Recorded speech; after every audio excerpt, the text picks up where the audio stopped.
los alrededores de la Plaza Arenales, Antonio Devoto entrenó a 32.000 inmigrantes italianos. Lo hizo en la antigua sede de Sociedad Italiana de Tiro al Segno. Luego envió a estos voluntarios en barco a luchar contra el Imperio Austrohúngaro durante la Primera Guerra Mundial. Esta hazaña le valió el título de conde, un reconocimiento del gobierno italiano que llegó tarde en la vida, ya que falleció 3 meses después. Tampoco pudo estrenar el magnífico palacio que estaba construyendo por esos días sobre la actual calle Salvador María del Carril, que, según cuentan, era de un lujo extraordinario. Esa es otra de las típicas historias de la Argentina, granero del mundo. 7 años más tarde, cuando la mansión estaba casi lista, Elina Pombo, la segunda mujer de Devoto, murió y nunca llegó a habitarse. Décadas más tarde, fue demolida sin inauguración. Pero ese es el final del cuento. La historia de Villa Devoto está unida a la de su creador, Antonio Devoto, un inmigrante italiano que llegó a la Argentina en 1850 y amasó una increíble fortuna. Todo esto lo narran Diego Cabales y Yamila Rambaldi, artífices de varios itinerarios guiados que atraviesan este singular barrio porteño. Las caminatas congregan a curiosos de la historia y la arquitectura, así como fans de la fotografía urbana, porque aquí hay verdaderos tesoros. La ruta barrial descubre una serie de anécdotas y datos históricos que Diego y Yamila investigaron por las suyas. Otros provienen de los trabajos realizados por la Junta de Estudios Históricos de Devoto, origen del barrio. Las primeras noticias de esta zona se remontan a 1615, cuando el entonces gobernador del Río de la Plata le otorgó varias cientos hectáreas a don Cristóbal de Luque y Cobos, un territorio que abarcaba el centro de Villa Devoto, además del norte de Agronomía, Villa Pueyrredón y el oeste de Villa Urquiza. Un poco más tarde, alrededor del 1700, los jesuitas se instalaron en la zona, en la esquina de Helguera y Navarro, pero en 1767, cuando la orden fue expulsada de América, abandonaron estas tierras. En 1889, luego de pasar por varias manos, Antonio Devoto, director del Banco Inmobiliario, se interesó por esta zona que tenía grandes perspectivas de valorizarse, básicamente por el tendido de la línea del ferrocarril al Pacífico. Devoto tenía en mente un barrio y presentó al gobierno un proyecto diseñado por los ingenieros Carlos Bustiazo y José Poggi, una idea que planteaba una serie de bulevares y diagonales distribuidos alrededor de la Plaza Arenales, entonces llamada Santa Rosa. La propuesta fue aceptada de inmediato y el banco comenzó con la venta de lotes, el trazado de calles y el sembrado de árboles. Si bien la crisis de 1890 retrasó momentáneamente los planes, estos se retomaron un poco más tarde cuando los vientos económicos mejoraron. El barrio comenzó a tomar forma, primero de la mano de las familias patricias que construyeron aquí sus mansiones de fin de semana. Escuela, biblioteca, iglesia fueron los pilares que atrajeron de a poco a un público más diverso que terminó por darle carácter al barrio. Podemos decir que durante los últimos años del siglo XIX y los albores del XX se construyeron en Devoto las casas y edificios más importantes de la época de oro del barrio. Algunos se mantienen en pie, otros fueron transformados, otros ya no existen. Todos tienen una historia que contar. Aquí elegimos 5 edificios históricos que nos permiten hilvanar la génesis del barrio. Todos ellos, y otros tantos, se visitan durante el recorrido urbano de fachadas que Diego y Yamila imaginaron para los amantes de la historia y la arquitectura porteña. Escuela Antonio Devoto. Fue la primera casa de Antonio Devoto en la zona una vivienda de fin de semana que imaginó con su mujer de entonces, Rosa Viale. Los registros, sin embargo, cuentan que vino por aquí en contadas oportunidades. Hoy alberga la escuela que lleva su nombre. Ubicada frente a la Plaza Arenales, la casa fue diseñada en 2 plantas y con estilo italianizante por Juan Antonio Buschiasio. Se edificó entre 1889 y 1891.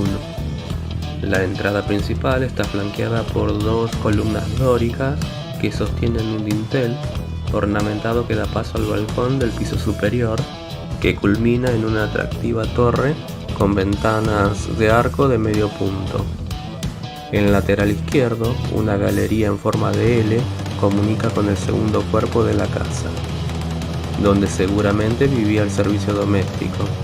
El edificio fue remodelado en 1920 por el arquitecto Paul Pater para albergar las necesidades de la vida escolar, luego de que la viuda de Antonio Devoto donara la propiedad. Palacio Devoto.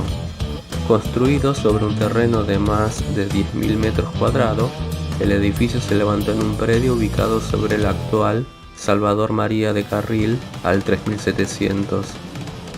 Antonio Devoto y su segunda mujer, Elina Pombo, encargaron el proyecto a los hermanos Cesi en 1914. La casa copiaba las líneas de los palacios franceses de la época, reinterpretados por el gusto italiano con algunas desmesuras, como por ejemplo techos de 9 metros de altura. La historia de la construcción resultó accidentada. Antonio falleció al poco de iniciarse las obras y su mujer unos años después. La casa se concluyó, pero era como una caja vacía. Los últimos detalles, pisos, revestimientos, muebles, quedaron embalados sin colocar jamás y terminaron luego en las casas de remates porteñas. Devoto no tenía hijos. La sucesión fue larga y la casa permaneció abandonada a la buena de Dios. Luego se vendió y sus nuevos dueños decidieron demolerla en la década del 40. Para tener una idea del lujo que imaginaron sus propietarios, basta recordar que los mármoles eran de Carrara, los mosaicos vinieron de Venecia, los revestimientos de madera provenían de la casa Daneban y Wasser de Ambares, los balcones de hierro forjado eran de Arcari, y las estatuas de bronce de Raymond Freres fueron importadas de París. Las crónicas aseguran que se encontraron 12 piezas de vitraux destinadas a la capilla particular.